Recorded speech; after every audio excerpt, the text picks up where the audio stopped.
ಎಲ್ಲ ಕನ್ನಡದ ಮನಸ್ಸುಗಳಿಗೆ ನಮಸ್ಕಾರ.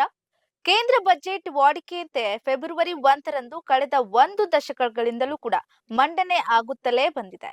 ಆದ್ರೆ ಈ ಬಾರಿ ಫೆಬ್ರವರಿ 1 ಭಾನುವಾರ ಬಂದಿರುವಂತಹ ಹಿನ್ನೆಲೆ ಸಾಕಷ್ಟು ಗೊಂದಲಕ್ಕೀಡು ಮಾಡಿದೆ. ಫೆಬ್ರವರಿ 1 ಭಾನುವಾರದಂದು ಅಥವಾ ಫೆಬ್ರವರಿ 2 ಸೋಮವಾರವೋ ಎಂಬ ಗೊಂದಲ ಮೂಡಿದೆ. ಈ ಗೊಂದಲಗಳಿಗೆ ಕೇಂದ್ರ ಸರ್ಕಾರ ಇದೀಗ ಇತಿಶ್ರೀ ಹಾಡಿದ್ದು. ಆ ಬಿಗ್ ಅಪ್ಡೇಟ್ಸ್ ಏನು ಅಂತೀರಾ? ಇಲ್ಲದೆ ವಿಶೇಷ ವರದಿ. ನೀವು ನೋಡ್ತಾ ಇದ್ದೀರಾ ಬಿಪಿ ನ್ಯೂಸ್ ಕನ್ನಡ. ನಾನು ಭುವನ.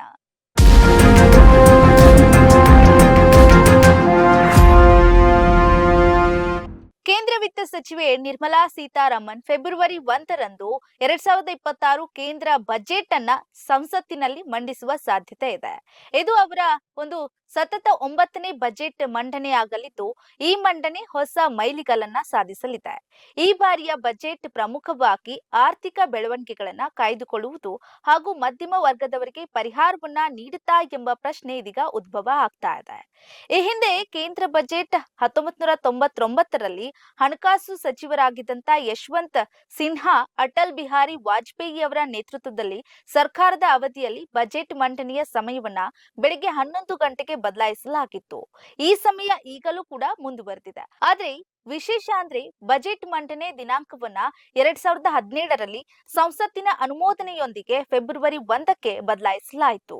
ಹಾಗಾಗಿ 2026 ಫೆಬ್ರವರಿ 1 ಭಾನುವಾರ ಬರುವಂತಹ ಕಾರಣ ಅದೇ ದಿನದಂದು ಬಜೆಟ್ ಮಂಡಿಸಲು ತೀರ್ಮಾನಿಸಲಾಗಿದೆ. ಈ ಬಾರಿಯ ಬಜೆಟ್ನಲ್ಲಿ ಮಹಿಳೆಯರಿಗೆ ಭರ್ಜರಿ ಗಿಫ್ಟ್ ನೀಡೋದಕ್ಕೆ ಕೇಂದ್ರ ಸರ್ಕಾರ ಸಿದ್ಧತೆಯನ್ನ ನಡೆಸಿದೆ.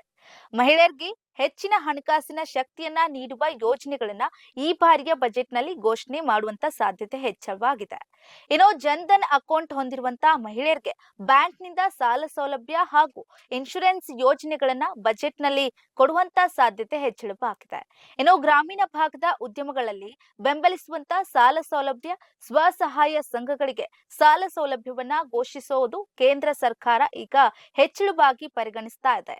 ಭೂಮಿಯ ಬೆಲೆಗಳಲ್ಲಿ ನಿರಂತರ ಏರಿಕೆ ಆಗ್ತಾ ಇದೆ. ಮತ್ತೊಂದೆಡೆ ನಿರ್ಮಾಣ ಸಾಮಗ್ರಿಗಳ ವೆಚ್ಚದಲ್ಲಿ ಭಾರಿ ಹೆಚ್ಚಳ ಕೂಡ ಆಗ್ತಾ ಇದೆ. ಇನ್ನು ಬದಲಾಗದ ತೆರಿಗೆ ಮಿತಿಗಳು ವಸತಿ ಯೋಜನೆಗಳ ಮೇಲೆ ಭಾರಿ ಹೊರೆಯನ್ನ ಹೇರುತ್ತಿವೆ ಅಂತ ಡೆವಲಪರ್ಸ್ ಗಳು ಕಳವಳವನ್ನ ವ್ಯಕ್ತಪಡಿಸ್ತಾ ಇದ್ದಾರೆ. ಈ ಸಂದರ್ಭಗಳಲ್ಲಿ ಬಜೆಟ್ 2026 ನಿಜವಾಗಿಯೂ ರಿಯಲ್ ಎಸ್ಟೇಟ್ ಕ್ಷೇತ್ರಕ್ಕೆ ಹೊಸ ಜೀವವನ್ನ ತುಂಬುತ್ತದೆ ಎಂಬುದೇ ದೊಡ್ಡ ಪ್ರಶ್ನೆಯಾಗಿ ಚರ್ಚೆ ಆಗ್ತಾ ಇದೆ.